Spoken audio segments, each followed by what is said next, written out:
សួរលោកគ្រូឈ្មោះយឹមស្រីយីរៀនថ្នាក់ទី7ខថ្ងៃនេះខ្ញុំមកអានដំណើររឿងប្រាសាទស្វាយអង្គនៅខូនស្វាយអង្គស្រុកស្វាយរៀងខេត្តស្វាយរៀងមានតួមួយខ្ពស់មិនដែលលើទឹកទេ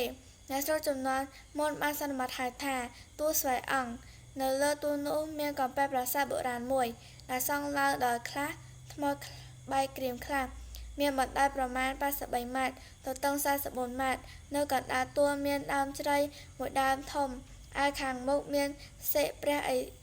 មានលឹងព្រះឥសូរឬសិវលឹងចំណែកតួប្រាសាទវិញបាក់បែកអស់នៅសល់កំទេចថ្មឥដ្ឋបន្តិចបន្តួចតែប៉ុណ្ណោះរឿងព្រេងនិទានដែលតាក់ទងនឹងឈ្មោះប្រាសាទស្វាយអង្គមានដូចតទៅ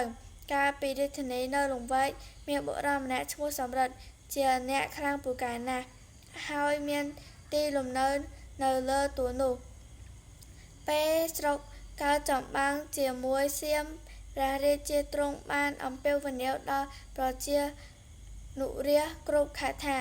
បើនរណាមានសមត្ថភាពខ្លាំងសូមឲ្យចូលរួមបម្រើក្នុងកងទ័ពកម្ចាត់ពួកសៀមដែលចូលមកលុកលុយរាតត្បាតអាណាខេត្តខ្មែរនៅតាមព្រំដែនត្រង់ខេត្តបាត់ដំបងនិងសៀមរាបបុរសសំរិទ្ធបានសម្រេចចិត្តចូលបម្រើជាតិយ៉ាងស្មោះស្ម័គ្រហើយក៏រៀបប្រដាប់ប្រដាសម្រាប់ធ្វើសឹកចេញដំណើរពីស្រុកកំណើតទៅលង្វែកដោយថ្មើរជើងដើម្បីបម្រើកងទ័ពឯលោកមេទ័ពខ្មែរចំនួននោះបានតែងតាំងបុរសសំរិទ្ធជាមេទ័ពធំឲ្យលើកបុព្យុហយាត្រាឆ្ពោះទៅខេត្តបាត់ដំបងសៀមរាបដើម្បីបំបាក់សត្រូវពេលនោះបុរសសំរិទ្ធនិងរេពោទាំងអស់ប្រយុទ្ធបានជ័យជំនះលើទ័ពសៀមហើយក៏សូមព្រះរាជានុញ្ញាតត្រឡប់ទៅស្រុកកំណើតនៅខេត្តស្វាយរៀងវិញពេលមកដល់ផ្ទះបុរសសំរិទ្ធបានស្រាយសំពាយមើលទើបដឹងថាសំពាយនេះមិនមែនជារបស់ខ្លួនទេព្រោះនៅក្នុងនោះមានតែសំពត់មួយនិងផ្លែស្វាយ2 3ប៉ុណ្ណោះឃើញដូច្នេះហើយទើបគាត់ដឹងថាពិតជាច្រឡំគ្នាក្នុងពេលដែលគាត់ត្រឡប់ពីចម្បាំងព្រោះខណៈនោះគាត់បានទៅស្នាក់នៅឯអង្គរមួយយប់ដែរឯផ្លែស្វាយគឺបានមកពីអង្គរនោះហើយប្រពន្ធឃើញដូច្នោះក៏យកផ្លែស្វាយទៅកប់ដើមជារបងមិនយូរប៉ុន្មានស្វាយក៏ដុះមានផ្លែផ្ការហូរហែរហូតមកស្វាយ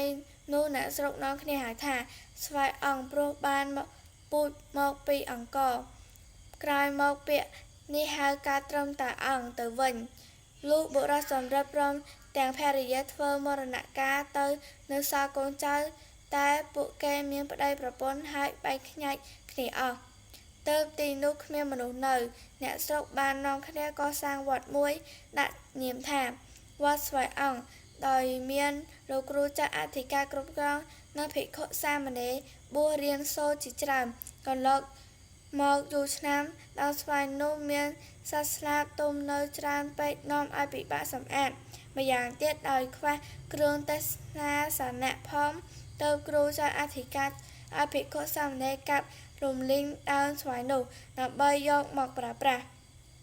ដោយរត់ដើមស្វាយធំនោះភិក្ខុសាមណេរកាប់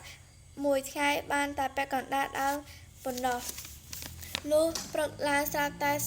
ស្នាមកាប់ទាំងប៉ុន្មាន